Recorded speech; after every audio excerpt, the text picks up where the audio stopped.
All right, guys, listen up. How close we were to this system breaking, something failing. How close were we, Thomas? We were frighteningly close on January 28th when we had 50 million registered shares. At the same time, we had 70 million shares short and 150 million shares short via short call options. So if the call options had been exercised, the shorts would have had to deliver 270 million shares, while only 50 million shares existed. So as the rules are today, the long broker has to, if he can't get the shares, he has to go into the market and buy the shares at whatever the price is. So that could have pushed the price further up into the thousands. When that happens, obviously the shorts cannot pay up.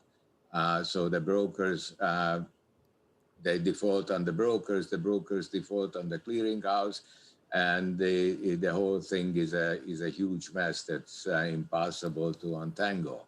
So there is a simple solution for this, the way I see it.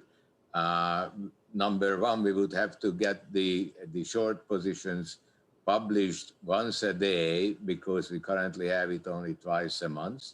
And second, we would the SEC would have to require brokers to charge an additional 1% of margin for every 1% of short interest. And that would then raise the margins progressively so high that people would stop shorting stocks. So margin requirements would have to increase as short interest increases. That seems to be the view from you, Thomas. I'm just wondering, from your perspective, overseeing a broker, is there anything you can do to protect your clients before the SEC or the regulator has to tell you to do it? Of course we can. That's exactly what we did. We increased our margins. So why does the regulator need to make that decision on your behalf, Thomas? I'm just speaking out loud with you, thinking out loud, trying to work through this process with you. Why do you need the regulator to make that step? Well, so first of all, I do not know the short interest daily, and that would be important for me to be able to know how much to increase the margins by. So the regulators could require that the short interest be reported daily. That's very simple. Secondly, the regulators tell us the minimum margin we must charge, and we are free to charge more, and that's exactly what we did. But some brokers may not know how to deal with this. That's why I think it would be good if the SEC required all brokers to charge more on shorts. Thomas, another issue that came up as well was the conflict of interest issue as well. And I know for you that you have a different model. You're not reliant on payment for order flow in the same way other brokers are. But Thomas, can you speak to that? The explosion of commission-free trading that we've seen over the last several years, and in some parts dependent on the payment for order flow. Can we have one without the other?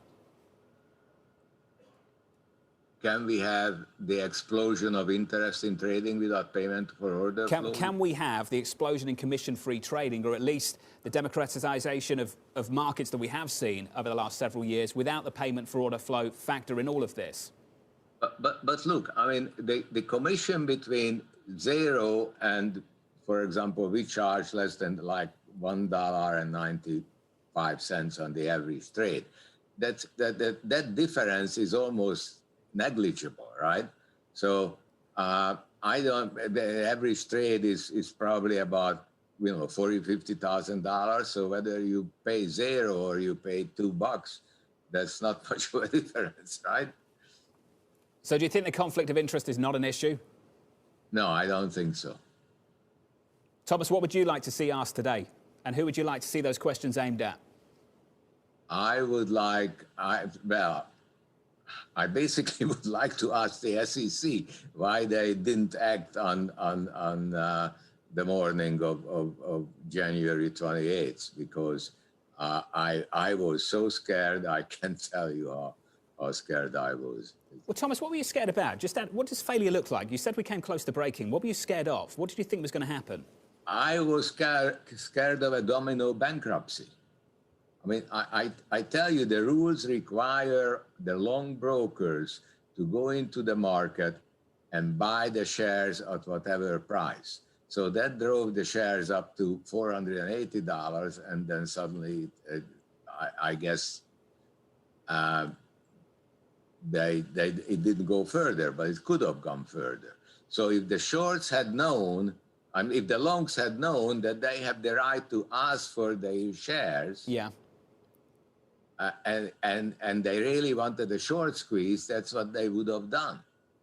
You're not testifying today. Have you spoken to the House Financial Services Committee? Have you spoken to anyone in Washington about these issues? No, I did not. Are you looking at reaching out to them?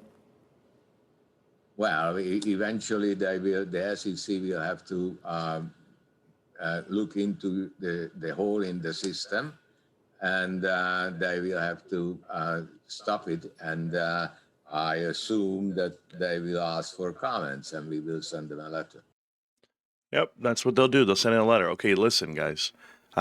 This is like how markets get exposed, right? GameStop exposed a flaw in the markets, but it's been there before. If you guys are familiar, I just had this list up right here, right above me. This is the Volkswagen squeeze. Now, when markets were crumbling during the financial crisis, this is what emerged, right? When the water pulls back, you get to see who's naked. And in this case, they were completely naked on Volkswagen. The difference here was Porsche stepped in and bought up the bulk of all the shares and was holding on because they didn't want to crumble the markets, and they actually relieved some of the stress here for the people. This is a lot different than GameStop. So, yes, the financial crisis exposed something like this, where the shorts lost their collateral, and for that given trading day, October 28th, 2008, you saw Volkswagen become the most valuable company in the world for about 4 days.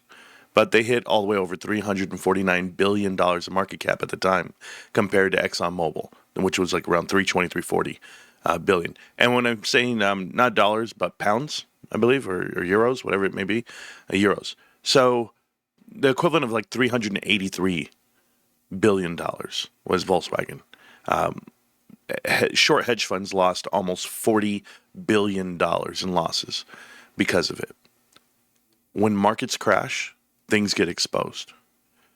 I'm preparing myself. for GameStop because we already had somewhat of a crash. We had COVID and the pullback of the market, and that exposed everyone to a $2 price target. And they were like, oh, $2 for GameStop? This is crazy. Go look at what it's short. Look at the short percentage, and the whole world bought in, right? And so they start running up on the stock, and it's running for about 6 months.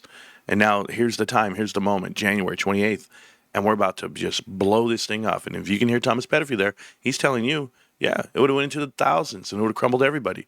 They halted it, took away the buy button, and they said, no, we're not going to do this. We can't afford this. The brokers did this. There wasn't like some guy sitting at a desk and that was in charge of the companies, right? Like, no, these hedge funds knew they were naked, but the brokers didn't have the collateral to process the trades overnight. They couldn't settle the books. And this is the problem. So now all these brokers are bigger than ever, right? Super brokers. I mean, Robinhood's in the S&P 500 with $15 billion worth of crypto to the books. Everybody has a tremendous value, banks do, and they're all pumping one side of this market. They're pumping their collateral, S&P 500, not letting GameStop in the S&P. But I promise you guys, GameStop gets into the S&P, you can no longer pump your hedge. Because if you pump it, you're pumping GameStop, and your levy's going to break. It's okay. This is a fun game to play.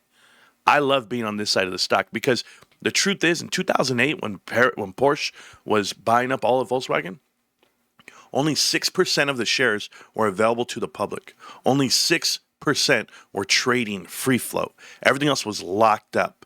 So because it was such a small amount, well, then the price went crazy, sure. But do you know what's different here? We have no friends.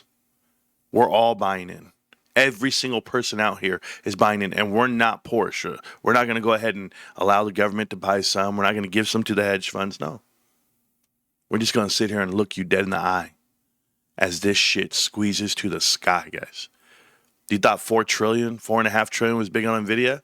There's a reason why NVIDIA is $4.5 trillion, and it has nothing to do with earnings. Same reason for Apple, Google, Amazon. Everybody thinks we're crazy. All right. let's call crazy crazy. Wait till this market resets. GameStop has a ton of cash to do something with it. And you, short hedge funds, you never got rid of me. I'll see you around, punks.